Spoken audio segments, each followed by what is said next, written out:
एक बहुत ही चतुराई वाली नीति देखिए आप कि मिलिट्री जो आपकी अमेरिकन मिलिट्री है उसके नेटवर्क पर चाइना का मालवेयर वायरस साइबर क्राइम करने में सबसे ज़्यादा कारगर हुआ है। और एक अधिकारी तो यहाँ तक बोल गए कि ये वायरस टाइम बॉम्ब जैसा है। जंग के वक्त चाइना के द्वारा अगर इस टाइप का कोई हरकत की जाती है तो इस जो आपका सेना के जितने भी ऑपरेशंस होते हैं उन पर काफ़ी ज़्यादा असर पड़ने वाला है। क्या है पूरा मामला, मैं आपको विस्तार से समझाता हूँ। अमेरिकी मिलिट्री नेटवर्क में चीन का वायरस खतरनाक कंडीशन में है। अमेरिकी अधिकारी ने यहाँ तक बोल दिया है कि ये चाइना का टाइम बॉम्ब है, एक प्रकार का जंग के वक्त सेना की ऑपरेशंस ठप कर देगा और चाइना के द्वारा इस टाइप के वायरस से पूरे दुनिया की नेटवर्क में जितने भी मिलिट्री ऑपरेशंस होते हैं, सैटेलाइट्स वगैरह, वो सब ध्वस्त हो जाएंगे।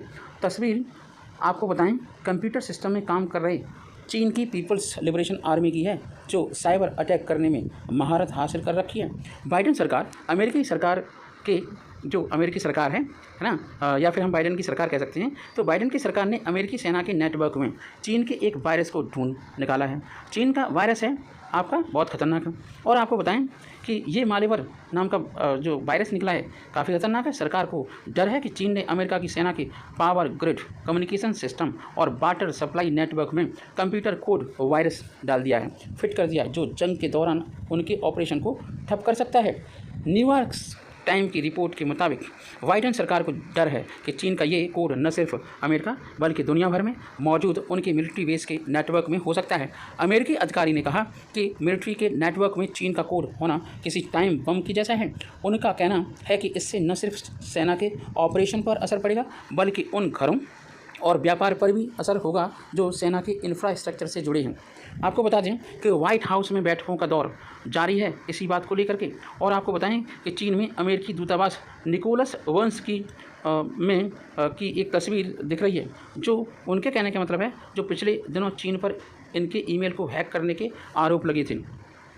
हाँ, तो आपको बताएं कि न्यूयॉर्क टाइम ने बताया कि जब से अमेरिकी मिलिट्री नेटवर्क में चीन के वायरस का पता चला है तब से ही व्हाइट हाउस के सिचुएशन रूम में बैठकों का दौर जारी है और ये समझा जा रहा है कि ये वायरस, इसकी काट क्या हो सकती है। सेना के सीनियर अधिकारी, इंटेलिजेंस चीफ और नेशनल सिक्योरिटी ऑफिशियल्स इन बैठकों में शामिल हो रहे हैं और पता लगाने की कोशिश कर रहे हैं कि क्या शॉर्टकट तरीका हो सकता है।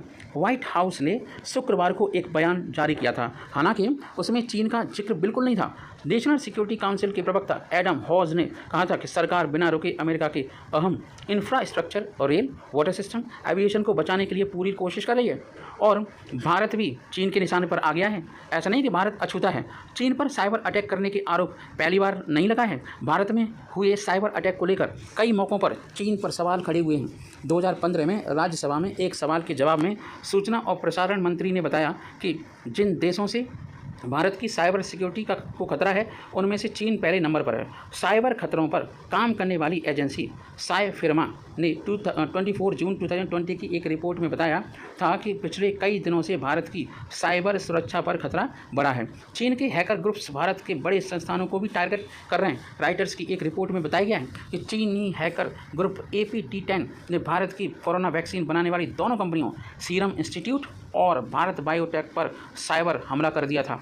BBC ने एक अमेरिकी कंपनी के हवाले से बताया कि कनाडा, भारत, दक्षिण कोरिया, ताइवान, अमेरिका और वियतनाम जैसे देश चीनी साइबर हमले के निशाने पर हैं। आपको बताएं कि चीन में 1990 में पहली बार साइबर वॉरफेयर पर चर्चा शुरू हुई थी। चीन में साइबर वॉरफेयर की एकेडमिक चर्चा साल 1990 में शुरू हो चुकी थी। उस समय इसे इंफॉर्मेशन वॉरफेयर कहा जाता था। अमेरिकी सेना ने खाड़ी युद्ध, कोसोवो, अफगानिस्तान और इराक में हाई टेक्नोलॉजीज़ के दम पर बड़ी सफलता हासिल की थी। इससे चीन की सेना काफ़ी प्रभावित हो चुकी थी। चीन ने उस वक्त यह महसूस किया था कि युद्ध के रूप में परिवर्तन किए बिना पर्याप्त रूप से अपना बचाव नहीं किया जा सकता। इसलिए युद्ध में इंफॉर्मेशन टेक्नोलॉजी की भूमिका काफ़ी अहम हो जाती है।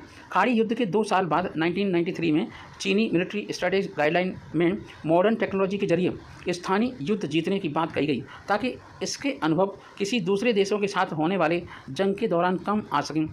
और इन अनुभवों का फ़ायदा उठाकर इराक युद्ध के बाद 1 साल बाद 2004 में चीनी मिलिट्री स्ट्रेटेजिक गाइडलाइन में फिर से बदलाव किया गया। अब इंफॉर्मेशन वॉरफेयर के तहत स्थानीय युद्ध को जीतने की बात कही गई। साल 2013 में पहली बार चीन की मिलिट्री ने साइबर वॉरफेयर को सार्वजनिक रूप से अपनी स्ट्रेटजी में शामिल कर लिया। इसका पहला जिक्र चीन की the science of military strategy में मिलता है। आपको बताएं